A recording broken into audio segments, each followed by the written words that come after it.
Marcus and I met in second grade. We were inseparable, the kind of friendship that people write movies about. Through high school, through college, through failed relationships and dead-end jobs and dreams that fell apart, we had each other's backs. Unconditionally, I would have trusted him with my life. And that's exactly what made it so easy for him to betray me. By our early 30s, Marcus and I had built something real. I'd started a digital marketing agency that was actually succeeding. And Marcus was my creative director. We worked together. We hung out together. We were each other's person. Then I met Claire. She was beautiful, intelligent, and ambitious. Everything I thought I wanted. Within 6 months, we were talking about moving in together. Within a year, I was thinking about marriage. I remember the day I introduced her to Marcus at one of our office parties. He shook her hand, smiled that trademark Marcus smile, and said all the right things. I felt proud, actually. Proud that the two most important people in my life were meeting. That should have been my first warning. Claire and I started spending more time with Marcus. She loved his sense of humor. She thought he was hilarious. She started attending dinners, weekend trips, everything. It seemed natural. He was my best friend. Of course, he'd be part of our life together. But looking back, I can see exactly when things shifted. Marcus started texting Claire directly. At first, it was about work, stuff he'd run ideas by her for campaigns. And then it was jokes. Inside jokes that I wasn't part of. Then it was late-night messages when he needed advice about his dating life. I mentioned it once, casually. "You two seem close," I said. Marcus laughed it off. "Bro, she's cool. Why wouldn't we be friends?" And I believed him. Because he was Marcus. Because we'd been through everything together. Because the idea that he would betray me seemed absolutely impossible. I was an idiot. I found out on a Wednesday afternoon. I'd come home early from the office because I wasn't feeling well. When I walked into my apartment, I heard sounds coming from the bedroom. At first, I thought Claire was on a call. Then I realized what I was actually listening to. I opened the door. There was Marcus. In my bed. With my girlfriend. I stood there for what felt like hours, but was probably only seconds. Neither of them noticed me at first. They were too focused on each other. Then Claire glanced over and saw me. The expression on her face wasn't shame.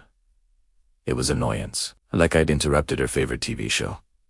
How long? Was all I could say. Marcus tried to cover himself.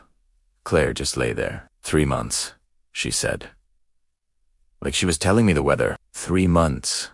1/4 of our relationship. While I was building a future with this woman, while I was introducing her to my family, while I was planning a proposal, she was sleeping with my best friend. And he was letting her. I left. I didn't yell. I didn't throw things. I just walked out and went to a hotel. The next 2 weeks were hell. Marcus kept calling, texting, sending apologetic messages that meant absolutely nothing. He wanted to explain. He wanted us to talk it through. He wanted us to still be friends.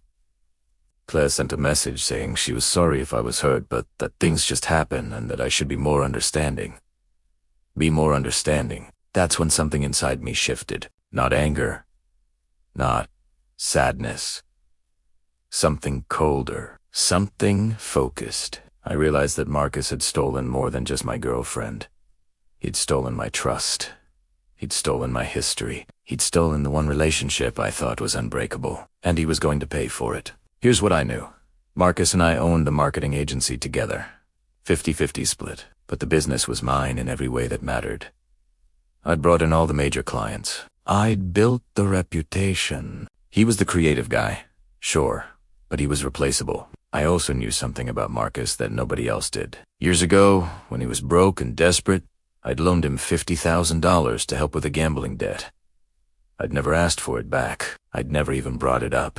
But I had documentation. Texts. Bank transfers. Everything. I hired a lawyer. A quiet one. Someone who specializes in business Then I went to Marcus's apartment. "We need to talk," I said.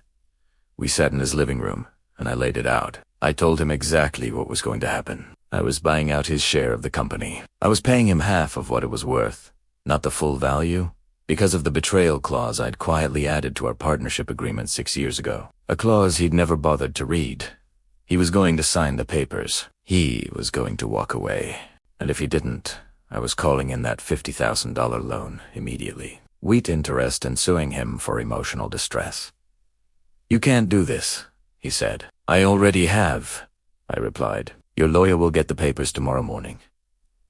Marcus forwarded. His lawyer sent aggressive letters. He claimed the partnership agreement was unfair.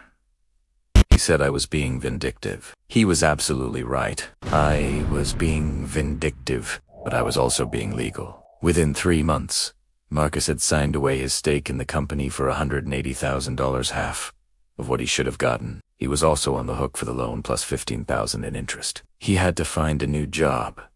And with his reputation destroyed because I made sure everyone in the industry knew exactly why he left, he ended up at a mid-level agency making a fraction of what he used to. Claire and Marcus lasted 6 months. Turns out she'd been cheating on him too, with a guy from her gym. When Marcus found out, he actually tried to call me to talk about it. I didn't answer. Last I heard, Marcus was living in Austin, working at some startup, completely out of the industry we'd built together. His LinkedIn hasn't been updated in 2 years. As for Claire, she tried to contact me a year later, claiming she'd changed and wanted to apologize properly. I blocked her number. People always ask me if I regret what I did, if I wish I'd handled it differently, if I feel bad about destroying Marcus's career. The answer is no, not because I'm a bad person, but because Marcus made a choice. He knew exactly what he was doing. He looked me in the eye, called me his brother, and then he betrayed me in the most intimate way possible. And when I responded, I didn't do anything illegal. I just used the leverage I had to protect myself. That's not revenge. That's justice. The lesson here is simple. Never trust someone more than you trust yourself. Never give anyone that much power over your life. And never believe that history makes someone immune to betrayal. Because at the end of the day, everybody's got a price. And sometimes, that price is paid in silence. Thanks for listening. If you liked this story, make sure to subscribe for more.